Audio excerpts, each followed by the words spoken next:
एक main main हम लोगों का वो थे, भरण पोषण करने वाले सदस्य थे मेन वही। अब मैं वही सोच रहा हूँ कि अब हम लोगों की स्थिति कैसे रहेगी। यही बात है, अब उतना हम लोग अब कर नहीं लेकिन आज वो पाएंगे। पिता कहीं न कहीं बिल्कुल अपने बुढ़ापे की लाठी के साथ साथ अपने परिवार की रोजी रोटी को भी पूरी तरह से खो दिया है। कितना ज्यादा गम है, कितना ज्यादा दुख है, तमाम खबरों में हमने दिखाया था, लेकिन आज पहली बार कैमरे के सामने मैं उनके पिता को, उस पिता को जिस पिता ने पान की दुकान चला करके अपने बेटे को 22-23 साल की उम्र तक इस बच्चे को पाल करके बड़ा किया था। अब बेटा हाथ बढ़ाना बटाना शुरू कर दिया था, रोजी रोटी परिवार की चल रही थी, लेकिन उस नेपाल विमान हादसे ने उस रोजी रोटी को भी पूरी तरह से छीन करके इस गरीब परिवार को पूरी तरह आखिरी बार अपने बेटे से जाते समय कब अनिल ने आपसे कुछ कहा था? नहीं, वो मुझसे इसलिए नहीं भेंट किए कि जाएंगे तो हमारे पिताजी रोक देंगे, हमको जाने नहीं देंगे। अच्छा, जाते समय मुलाकात भी आपसे नहीं हुई और इसलिए मुलाकात उन्होंने नहीं की थे कि वो जरूर रोक देंगे, कैसे न कैसे रोक देंगे, जाने नहीं देंगे। अच्छा, हाँ, हमसे मुलाकात भी नहीं हुई, अपने माँ से भी मुलाकात नहीं की, घर के किसी सदस्य से कुछ भी बताकर तमाम लोग जो संवेदनाओं में यहाँ खड़े हैं ना, सारे लोग कहीं न कहीं एक पिता को ढाढ़स बंधाने के लिए आए होंगे कि आप जो है बिल्कुल आप तसल्ली रखिए, इत्मीनान रखिए, सब्र रखिए। बेटे के जाने का दुख हम लोगों को भी है और दुख बांटने के लिए हम लोग भी आपके इस अनिल राजभर के अंतिम संस्कार में यहाँ बहुत लंबी चौड़ी थी और सारे सोचों को पेंडिंग में डाल करके ये बड़े पुत्र हैं इनके। देखिए साथियों, देखिए उत्तर प्रदेश के जनपद गाजीपुर में है और जनपद गाजीपुर में देखिए वहीं पर है जहां जो है अंतिम संस्कार हो रहा है। जो नेपाल हादसा में जो है जो नेपाल हादसा के शिकार हुए थे 4 दोस्त, और उसमें एक अनिल राजभर थे। अनिल राजभर की तस्वीर सामने, थोड़ा सा आगे हट जाइएगा भैया, तस्वीर लेते देखिए अनिल राजभर की तस्वीर ठीक सामने है। उसी ताबूत में भर करके उनका पार्थिव शरीर जो है आया था और हमने अनिल राजभर के बारे में बताया था कि अनिल राजभर के पिता, बिल्कुल अनिल राजभर एक जो है ऐसे कच्चे मकान में झोपड़ियों में गुजर बसर करने वाले शख्स थे, गरीब परिवार से थे और उनके पिताजी एक छोटी सी पान की दुकान चलाते थे। और ये अनिल राजभर भी ये जो है इनके साथ इनके बगल में ही छोटी सी दुकान करके किसी न किसी तरह से अपने परिवार की जो रोजी रोटी थी वो संभाल करके रखे थे। लेकिन आज वो पिता कहीं न कहीं बिल्कुल अपने बुढ़ापे की लाठी के साथ साथ अपने परिवार की रोजी रोटी को भी पूरी तरह से खो दिया है। कितना ज्यादा गम है, कितना ज्यादा दुख है, तमाम खबरों में हमने दिखाया था, लेकिन आज पहली बार कैमरे के सामने मैं उनके पिता को, उस पिता को जिस पिता ने पान की दुकान चला करके अपने बेटे को कम से कम 22 साल की उम्र रही होगी, 22-23 साल की उम्र तक इस बच्चे को पाल करके बड़ा किया था। अब बेटा हाथ बढ़ाना बटाना शुरू कर दिया था, रोजी रोटी परिवार की चल रही थी, लेकिन उस नेपाल विमान हादसे ने उस रोजी रोटी को भी पूरी तरह से छीन करके इस गरीब परिवार को पूरी तरह से तबाह कर दिया। उनके पिताजी हमारे साथ हैं। क्या नाम हुआ आपका?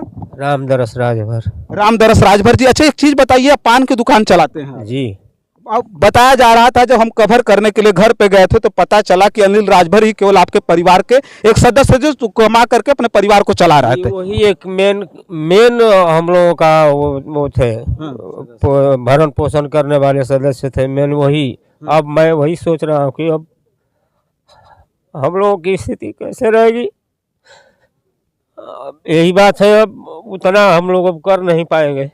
देखिए ये एक भावुक पिता की तस्वीर को आप देख सकते हैं कैमरे के सामने। इनके पिता जो है रामदरस राजभर जी पूरी तरह से भावुक हैं। ये अनिल राजभर की तस्वीर को आप देखिए कि ये इनके परिवार में यही एक सदस्य थे जो कमाने वाले थे। एक छप्पर था जो स्क्रीन पर तैरते हुए, उस तस्वीर को भी आप देख सकते हैं, जिस छप्पर में कच्चे मकान में इनका गुजर बसर हो रहा था। लेकिन वो नेपाल विमान हादसे में शिकार हुए, उनके पिताजी भी वहाँ गए थे। अच्छा, नेपाल आप भी गए थे हादसे के बाद ना? जी। 9 दिन का समय लगा, 9 दिन का लगभग समय, 8-9 दिन का लगा है।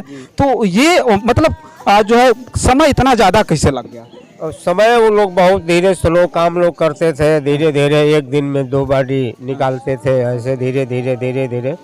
और हम लोगों के लिए बोल दिए कि आप लोगों का लास्ट सबसे लास्ट में दिया जाएगा। अच्छा। तो सबसे लास्ट में हम लोग रुक करके अब यही सोचे कि अब और भी 2-4 दिन रुकना पड़ेगा तो अपनी लाश ले करके जाएंगे। हम लोगों को ज़्यादा एमबीसी से सहायता मिला, भारत के दूतावास जो है, अच्छा, उनसे बहुत मदद मिली और वही लाशों के बारे में सबको लिखा पढ़ी करा करके बार बार जा करके वहाँ वो रिक्वेस्ट करते थे कि इंडियन लाश 4 कम से कम दे दी जाए जल्द से जल्द। अच्छा, ये देखिए अनिल के पिताजी हैं। बहुत सारा सवाल हम इसलिए इस समय नहीं पूछ पाएंगे कि अभी जो घाव है बहुत ताज़ा, इतना ताज़ा है कि आज ही जो है हादसे के बाद आज पहली बार उनके घर पर इनके बेटे का पार्थिव शरीर, छत बिछत पार्थिव शरीर आया है। और आने के बाद ये जो है बता तो रहे हैं कि जो खिलखिलाते हुए चेहरे घर से निकले थे, कहीं ना कहीं जो है नेपाल में जाकर के जो हादसे के शिकार हुए उनकी छत बिछत लाशों को देख करके पता नहीं कलेजे पर पत्थर रख करके वो पिता अपने बुढ़ापी की टूटती हुई लाठी को, अपने घर की रोजी रोटी को बिखरते हुए किस प्रकार से देख रहे होंगे, उस बात को मैं महसूस कर पा रहा हूं। और शायद इस वीडियो को देखने के बाद आप भी इस बात को जरूर महसूस कर पाएंगे कि वो पिता कितना लाचार, कितना बेबस, जिनका मतलब जो है आखिरी बार अपने बेटे से जाते समय कब अनिल ने आपसे कुछ कहा था? नहीं, वो मुझसे इसलिए नहीं भेंट किए कि जाएंगे तो हमारे पिताजी रोक देंगे, हमको जाने नहीं देंगे। अच्छा, जाते समय मुलाकात भी आपसे नहीं हुई और इसलिए मुलाकात उन्होंने नहीं की थे कि वो जरूर रोक देंगे, कैसे न कैसे रोक देंगे, जाने नहीं देंगे। अच्छा, हाँ, उससे मुलाकात भी नहीं हुई, अपने माँ से भी मुलाकात नहीं की, घर के किसी सदस्य से कुछ भी बताकर गए नहीं। दोस्त हैं, आमने सामने रहते थे, हाँ, लेकिन कुछ हम भी लोग से नहीं हर बता बात कहते करके। थे कि नहीं, क्या नाम हुआ भैया? प्रतीक गुप्ता। और हम लोग से हर बात कहते थे कि मतलब हम लोग यहाँ जाएंगे वहाँ जाएंगे, साथ में जाना आना भी था। लेकिन उस दिन गए तो हम लोगों से भी एक बार नहीं बतलाया कि नहीं जाना है, चाहिए वो कुछ नहीं, सीधे अपना उठाया बैग और चल दिए। कब गए ये भी हम लोग ने नहीं देखा। अच्छा, हाँ, उनकी सोच बहुत लंबी चौड़ी थी और सारे सोचों को पेंडिंग में डाल करके ये बड़े पुत्र हैं इनके।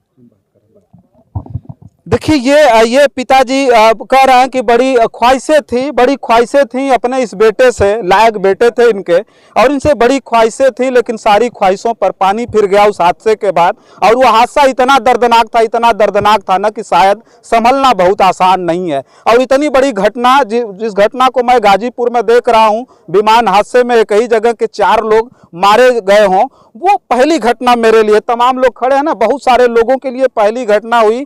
लेकिन सबसे ज्यादा दुख उस बात का है कि ये वज्रपात जिस परिवार के ऊपर गिरा है, उनको बर्दाश्त करने की मतलब जो है मैं कामना करता हूं कि इनको प्रकृति इतना ज्यादा मजबूत बनाए कि कम से कम उन चीजों को ये जिस तरह से संभालते आए हैं, बर्दाश्त करते आए हैं, उस तरह से ये हादसे को भी बर्दाश्त करें। और यही तमाम लोग जो संवेदनाओं में यहाँ खड़े हैं ना, सारे लोग कहीं ना कहीं एक पिता को ढाढ़स बंधाने के लिए आए होंगे कि आप जो है बिल्कुल आप तसल्ली रखिए, इत्मीनान रखिए, सब्र रखिए। बेटे के जाने का दुख हम लोगों को भी है और दुख बांटने के लिए हम लोग भी आपके इस अनिल राजभर के अंतिम संस्कार में यहाँ उपस्थित हुए हैं। बस इस वीडियो में इतना ही, तमाम और वीडियो लेकर के आपके बीच में उपस्थित होंगे। तब तक के लिए देखते रहिए जन आदर्श भारत। मैं हूँ रजनीश, कैमरे के पीछे है मोहम्मद आदिल। बहुत बहुत धन्यवाद।